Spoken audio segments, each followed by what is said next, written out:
नन्ही चिड़ैया।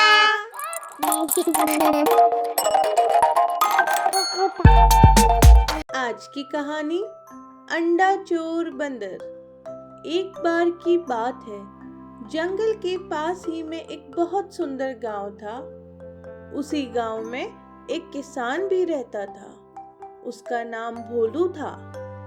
भोलू के पास एक मुर्गी भी थी जिसका नाम मिनी था। मिनी रोज एक अंडा देती और भोलू पूरे हफ्ते के अंडे इकट्ठा करता और फिर उनको बेच देता था। इसके बदले उसको कुछ पैसे मिलते जिससे उसका और मिनी का गुजारा हो जाता था। एक दिन जंगल में एक शैतान बंदर जिसका नाम चंपक था, वो खाने की तलाश करता हुआ गांव में आ गया और उसकी नजर मुर्गी के दिए हुए ताजा अंडे पर पड़ी। अंडे को देखते ही चंपक के मुंह में पानी आ गया और उसने देखा कि अभी तो मुर्गी भी आसपास नहीं है, तो चुपचाप जाकर उसने अंडे को चुराया और मुंह खोलकर सीधा अपने मुंह में डालकर खा गया और फिर तुरंत ही वहां से रफू चक्कर हो गया। कुछ ही देर में रोजाना की तरह भोलू जैसे ही अंडा लेने के लिए आया तो उसको वहां अंडा नहीं दिखाई दिया। अंडा न मिलने से वो बहुत निराश हो गया और ये सोचकर चला गया शायद आज मुर्गी ने अंडा नहीं दिया। वहीं दूसरी ओर मुर्गी कुछ देर में वापस आई तो उसको भी अंडा नहीं दिखाई दिया। उसको लगा कि मालिक अंडा ले गए होंगे। अगले दिन मिनी अंडा देकर रोज की तरह अपना दाना खाने के लिए निकल गई। तभी ताक में बैठा हुआ चंपक चुपके से आता है और अंडा खाकर वहां से भाग जाता है। भोलू को फिर अंडा नहीं मिलता। ऐसा करते करते कई दिन बीत जाते हैं। अंत में भोलू गुस्से से भर गया और मिनी से कहने लगा, अरे क्या बात है मिनी, तबीयत तो ठीक है ना तुम्हारी? कई दिनों से देख रहा हूँ तुम अंडे नहीं दे रही हो। बिना अंडों के कैसे गुजारा चलेगा हमारा? मालिक, मैं तो रोज अंडा दे रही हूँ और जब मैं वापस आती हूँ तो अंडा वहाँ नहीं मिलता। मुझे लगा आप ले गए होंगे। अगर रोज अंडा दे रही हो तो मुझे क्यों नहीं मिलता अंडा?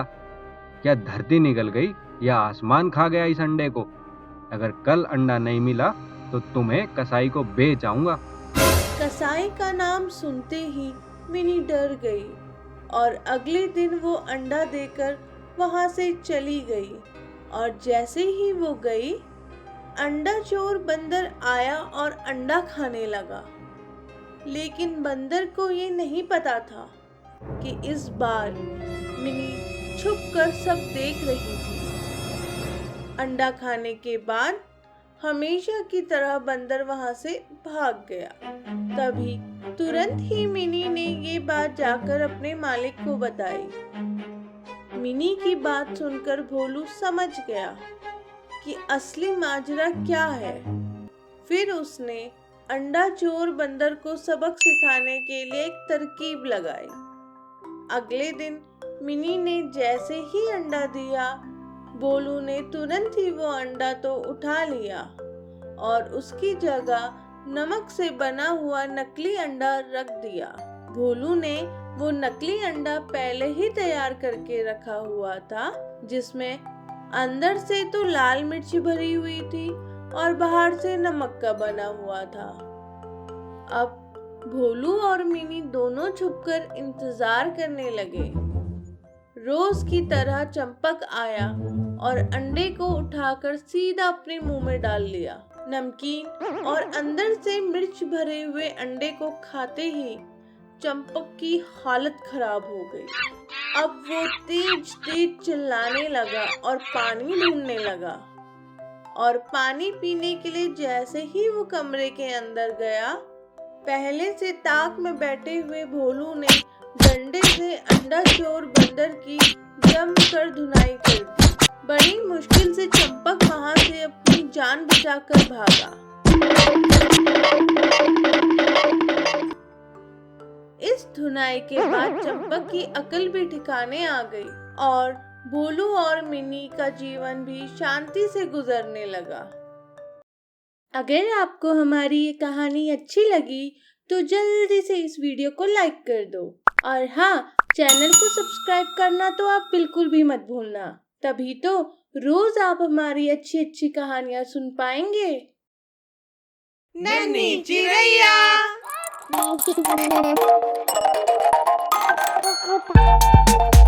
आज की कहानी राखी चोर डाकिया। भैया कैसे हो? मैंने आपको ये पूछने के लिए कॉल किया कि आपको राखी मिली या नहीं। मैंने करीब 10 दिन पहले स्पीड पोस्ट से भिजवा दी थी। हाँ बहन, मैं बिल्कुल ठीक हूँ, लेकिन मुझे तुम्हारी राखी नहीं मिली है। मैं तो खुद ही इंतजार कर रहा था तुम्हारी राखी का, क्योंकि कल तो रक्षाबंधन ही है। मुझे लगा था तुम इस बार भूल गई हो मुझे राखी भेजना। अरे भैया, आप कैसी बात कर रहे हो? मैं राखी भेजना कैसे भूल सकती हूँ? आप जरा पता करो अपने एरिया के पोस्टमैन से। अच्छा, अगर ऐसा है तो मैं पता करता हूँ। पापा, इस बार बुआ जी ने राखी नहीं भेजी क्या? हर बार तो राखी और मिठाई कई दिन पहले ही आ जाती थी। कह तो तुम सही रहे हो बेटा, कल तो रक्षाबंधन ही है। राखी तो आ जानी थी अभी तक। पता नहीं अब की बार राखी कहाँ रह गई। जरा मैं हमारे पड़ोसी मोहनलाल जी से पूछ कर आता हूँ, क्या पता डाकिया उनके घर देकर चला गया हो। ऐसा कहकर रामलाल अपने पड़ोसी मोहनलाल के घर गया और कहने लगा, अरे मोहन भाई, डाकिया कोई डाक देकर गया है क्या हमारी? दरअसल अब की बार हमारी राखी ही नहीं आई। अरे, आपकी राखी भी नहीं आई क्या? मुझे लगा सिर्फ हमारी ही राखी नहीं आई है। फिर तो जरूर कोई गड़बड़ है। चलो चलकर पूछते हैं सरपंच जी से। कहीं डाकिया सरपंच जी को तो सभी डाक देकर नहीं चला गया। फिर मोहनलाल और रामलाल पेड़ के नीचे बैठे बबलू सरपंच के पास जाते हैं और सारी बात बताते हैं। उनकी बातें सुनकर सरपंच कहता है, अरे क्या तुम लोग नहीं जानते, हमारे गांव के पुराने डाकिये का तो यहाँ से तबादला हो गया है और उसकी जगह कोई नया डाकिया आया है। मैं तो खुद परेशान हूँ, इस बार मेरी पेंशन ही नहीं आई। चलो जरा डाकघर चलकर ही देखते हैं आखिर माजरा क्या है। फिर सरपंच और गांव के कुछ लोग मिलकर डाकघर की तरफ चल दिए और जैसे ही वो डाकघर में पहुंचे तो वहां का नजारा देखकर वे सभी सन्न रह गए। मोटा पेट वाला डाकिया, जिसका नाम पपलू था, बैठा हुआ मिठाई खा रहा था और बहुत सारी राखी उसने वहीं रखी हुई थी। उसके घर का नज़ारा देखकर लोगों को समझते हुए देर नहीं लगी कि आखिर माजरा है क्या। फिर सरपंच कहने लगा, ओह, तो ये है असली चोर। यहाँ कोई अपनी राखी का, कोई अपनी पेंशन का, कोई अपने सरकारी डॉक्यूमेंट्स का इंतज़ार कर रहा है और तुम सबकी डाक पहुँचाने की बजाय राखियों के साथ आई मिठाइयों को चुराकर खा रहे हो। सरकार तुम्हें वेतन देती है लोगों की डाक पहुँचाने का, लेकिन तुम तो सबकी डाक अपने पास लिए ही बैठे हो। तुमसे बड़ा पापी कौन होगा? क्या तुम्हें जरा भी अंदाजा है तुमने अपने स्वार्थ के चक्कर में कितने लोगों का नुकसान कर दिया? तुम्हारे किए की सजा तुम्हें जरूर मिलेगी। गांव वालों, आज इस पपलू को सबक सिखाकर ही दम लेंगे हम। ये तो नाम से ही पपलू होने के साथ साथ काम से भी पपलू है।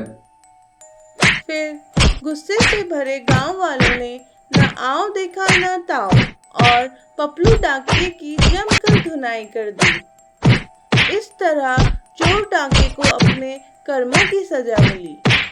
अगर आपको हमारी ये कहानी अच्छी लगी तो जल्दी से इस वीडियो को लाइक कर दो और हाँ, चैनल को सब्सक्राइब करना तो आप बिल्कुल भी मत भूलना। तभी तो रोज आप हमारी अच्छी अच्छी कहानियाँ सुन पाएंगे। हमेशा की तरह आज का सवाल, डाकघर को इंग्लिश में क्या कहते हैं? पहले 5 सही जवाब देने वालों के घर नन्ही चिड़ैया भिजवाएगी एक छोटा सा गिफ्ट। अगर आप भी चाहते हैं नन्ही चिड़ैया से गिफ्ट लेना तो जल्दी से चैनल को सब्सक्राइब करके आज के क्वेश्चन का करेक्ट आंसर नीचे कमेंट सेक्शन में टाइप कर दो। जुड़े रहिए, सीखते रहिए और जीतते रहिए। नन्ही चिड़ैया।